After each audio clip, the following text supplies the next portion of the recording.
इंदिरा नगर के एक घर में नीले रंग का ड्रम बरामद किया, जिसे सीमेंट से सील किया गया था। और जब इसे तोड़ा गया तो इसमें से इंसान शरीर के टुकड़े निकले। यह एक ऐसा केस था जिसने पूरे देश को झंझोर के रख दिया। पति के बेरहमी से टुकड़े करने वाली मुस्कान ने हत्या की साजिश पहले ही रच ली थी। सौरभ हत्याकांड में आरोपी मुस्कान वाली मुस्कान और चूंकि सौरभ ने अपनी प्रेमिका के लिए अपनी करोड़ों की जायदाद और यहाँ तक के अपने माता पिता को भी छोड़ दिया था, कुछ समय बाद ही सौरभ की पोस्टिंग लंदन में हो गई थी और इसी दौरान उसकी मुलाकात स्कूल के अपने पुराने दोस्त से हुई।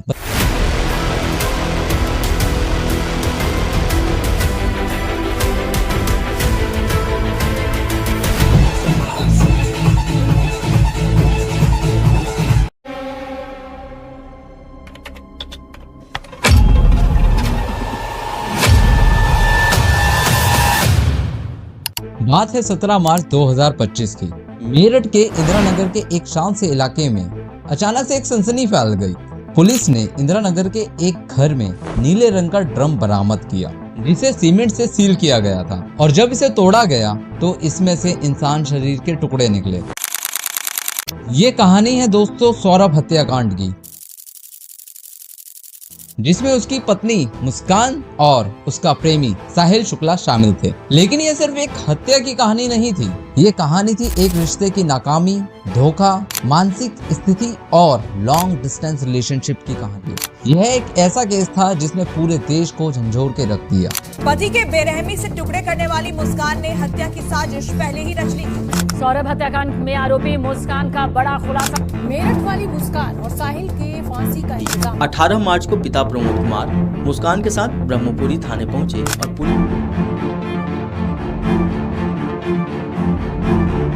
पहले बात करते हैं सौरभ और मुस्कान की। सौरभ राजपूत और मुस्कान रस्तोगी की प्रेम कहानी बचपन से ही शुरू हुई थी। बचपन में मुस्कान अपने नाना नानी के घर जाया करती थी, जो कि सौरभ औरों के पड़ोसी थे। वहीं से इन दोनों की दोस्ती स्टार्ट हुई और धीरे धीरे वक्त के साथ साथ यह दोस्ती प्यार में बदल गई। और जब यह दोनों 18 वर्ष के हुए तब दोनों ने लव मैरिज करने का सोचा और इस चक्कर में वह घर से लगभग 3 बार भागकर शादी करने की कोशिश की। और सन 2016 में फाइनली इन दोनों ने घर से भागकर लव मैरिज कर ली। हालांकि सूत्रों से यह भी बताया जाता है कि इस रिश्ते से सौरभ की फैमिली बिल्कुल भी सहमत नहीं थी। वहीं पर मुस्कान की फैमिली भी कहीं ना कहीं असहमत जरूर थी, मगर उन्होंने इनके रिश्ते को अपना लिया था। शादी के बाद इन दोनों को काफी सारी चुनौतियों का सामना करना पड़ा था, क्योंकि सौरभ ने अपनी प्रेमिका के लिए अपनी करोड़ों की जायदाद और यहाँ तक के अपने माता पिता को भी छोड़ दिया था। वह सौरभ राजपूत अपनी वाइफ से दिलो जान से प्यार करता था। वह इस हद तक उसके लिए पागल था कि उसने अपने सगे संबंधियों का साथ ना देकर अपनी प्रेमिका के लिए उसके साथ जीने मरने की कस्में खाई और अपने परिवार में अपने माता पिता को छोड़कर एक किराए के मकान में रहने लगा। इस तरह इन दोनों ने मिलकर चुनौतियों का सामना किया और अपने रिश्ते को आगे बढ़ाया। बताया ये भी जाता है कि इन दोनों की एक 6 साल की बच्ची भी है। अगर सौरभ की बात करें तो सौरभ एक पढ़ा लिखा इंसान था। वह भारतीय नेवी में जॉब करता था और इसी जॉब के सिलसिले में उसकी पोस्टिंग लंदन में हो रखी थी और पिछले 2 साल से वह वहीं रह रहा था और वहीं से अपनी वाइफ के लिए वो हर महीने खर्चे के लिए पैसे भी भेजा करता था। मुस्कान रस्तोगी यह मेरठ की रहने वाली एक लड़की थी, जो कि एक मिडिल क्लास फैमिली से आती थी। बताया जाता है कि वो पढ़ाई में ठीक ठाक थी, लेकिन उसकी रुचि ज्यादातर सामाजिक जीवन में दोस्तों के साथ समय बिताने में थी। और शादी से पहले वह एक प्राइवेट कंपनी में जॉब करती थी और शादी के बाद उसने वह जॉब छोड़ दी थी। शादी के कुछ समय बाद ही सौरभ की पोस्टिंग लंदन में हो गई थी और इसी पोस्टिंग के कारण अब मुस्कान घर पे अकेले रहने लग गई थी और यही अकेलापन उसको खाए जा रहा था, क्योंकि उसकी जिंदगी में अचानक से ट्विस्ट आ गया था। उसका पति जॉब के सिलसिले में अब बाहर रहने लग गया था और मुस्कान ना ही अपने परिवार के साथ रहती थी, ना ही सास ससुर के साथ। वह अकेले उस किराए के मकान में रहती थी और इसी दौरान उसकी मुलाकात स्कूल के अपने पुराने दोस्त से हुई। बताया जाता है कि उनके एक कॉमन फ्रेंड ने एक व्हाट्सएप ग्रुप बनाया था, जिसमें पुराने दोस्तों को ऐड किया गया था। इसमें मुस्कान और साहिल का नंबर भी एक कॉमन फ्रेंड ने ऐड कर दिया था और वहीं से मुस्कान साहिल के टच में फिर से एक बार आ गई।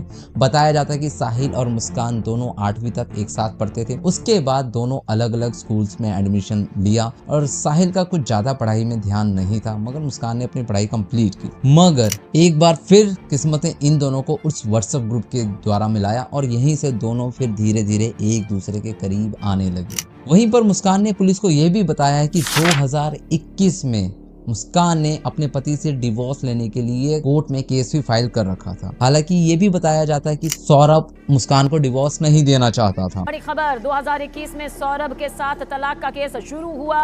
मुस्कान इसलिए डिवोर्स लेना चाहती थी क्योंकि अब उसकी लाइफ में साहिल आ चुका था, जो उसके अकेलेपन को दूर करता था और उसे कहीं ना कहीं नशे की भी लत का आदी कर दिया था। अब मुस्कान साहिल के साथ साथ नशे की भी आदी हो चुकी थी, जो कि वो सौरभ के साथ रहकर ये सब चीजें नहीं कर सकती थी। इसीलिए उसने डिसाइड किया था कि अब वह साहिल के साथ रहेगी और इसी वजह से वह सौरभ से तलाक लेना चाहती थी। मगर सौरभ जानता था कि वह गलत संगति में पड़ गई है और उसे पूरा विश्वास था कि वह अपनी पत्नी को एक ना एक दिन समझा के सही रास्ते पे ले आएगा, पर यही सोच उसकी गलत साबित हुई और उसकी मौत का कारण भी बनी।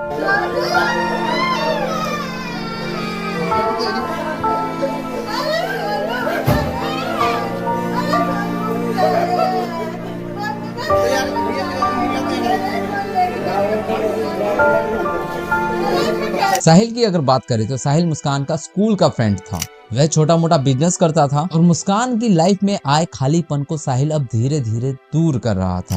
और सुनने में यह भी आया है कि वह अपने खर्चे के लिए भी अब मुस्कान पे डिपेंड करता था। विदेश से सौरभ जो अपनी पत्नी को खर्चे के लिए पैसे भेजा करता था, साहिल उन्हीं पैसों से अपनी नशे की लत के सारे खर्चे उसी पैसों से पूरा करता था और साथ में उसने मुस्कान को भी नशे की गंदी लत लगा दी थी। हत्या की रात 4 मार्च 2025 को आखिर हुआ क्या था? एक्चुअली मुस्कान और साहिल ने दोनों ने मिलकर ही सौरभ को रात के खाने में नशीली गोलियां मिलाकर दे दी थी, जिसे खाने के बाद सौरभ बेहोश हो गया था और उसके बाद मुस्कान ने एक तेज धार चाकू से उसके सीने पे 3 वार किए, जिससे वो उसकी मृत्यु वहीं पर हो गई। इसके बाद इन दोनों ने पहले कोशिश की लाश को एक सूटकेस में भरने की, मगर उसमें इन्हें ज्यादा कामयाबी नहीं मिली। तो उसके बाद इन्होंने डिसाइड किया, एक ड्रम के अंदर 2 कट्टा सीमेंट मंगाया गया। उसके बाद उसकी बॉडी के टुकड़े करके 15 टुकड़े करने के बाद नीले ड्रम में उसकी बॉडी को डालकर सीमेंट से सील कर दिया गया। इसके बाद इन दोनों ने हिमाचल जाने का प्लान बनाया। उसके लिए इन्होंने मेरठ से ही एक लोकल ट्रैवल एजेंसी से एक गाड़ी बुक की 2 हफ्ते के लिए लगभग। इस दौरान वे वहां पर घूमे फिरे, होली भी एक साथ मनाई।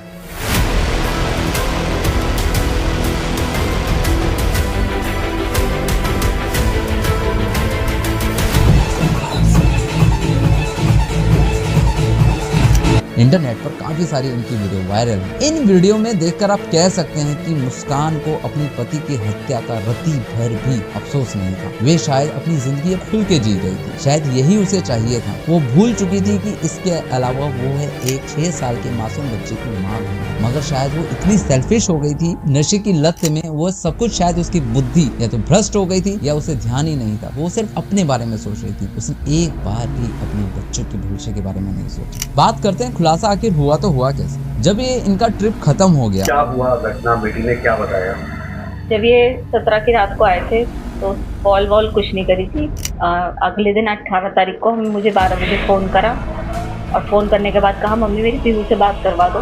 हमने उसकी पीहू से बात करवाई तो ये रोने लगी। मैंने कहा क्या हुआ बेटा, तुम्हारी 15 दिन रहे हो, लड़ाई हो गई आपस। मुस्कान घर पर आती है और पहले तो अपनी माँ को कहानियाँ सुनाती है। वह बोलती है कि सौरभ अब नहीं रहा, उसका मर्डर हो गया। तो माँ शॉक में आ जाती है, उसे यकीन नहीं होता कि ऐसा कैसे हुआ।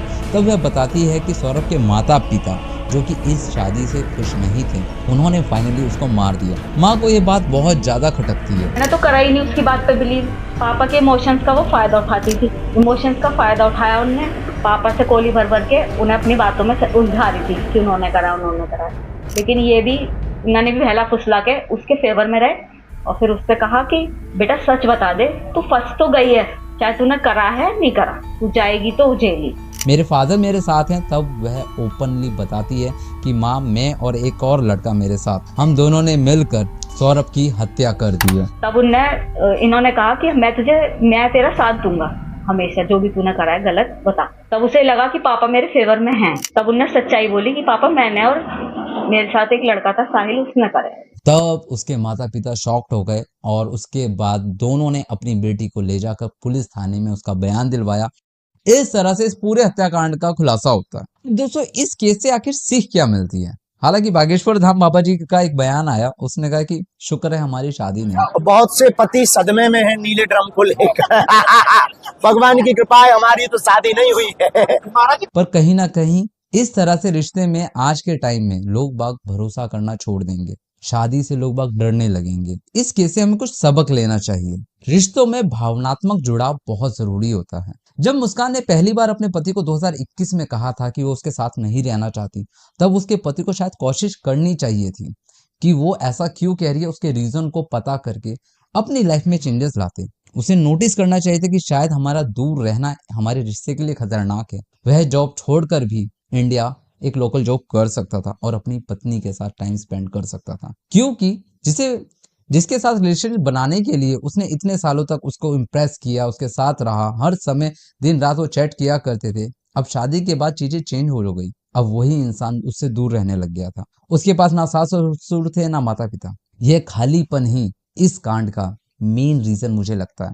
आपकी क्या राय है आप जरूर कमेंट करके बताना। पर किसी भी रिश्ते में, कोई भी रिश्ता तभी तक कामयाब होता है जब तक दोनों का जुड़ाव, दोनों का इंटरेस्ट बना रहता है, जो कि इस रिश्ते में हमें नजर नहीं आ रहा था शादी के बाद।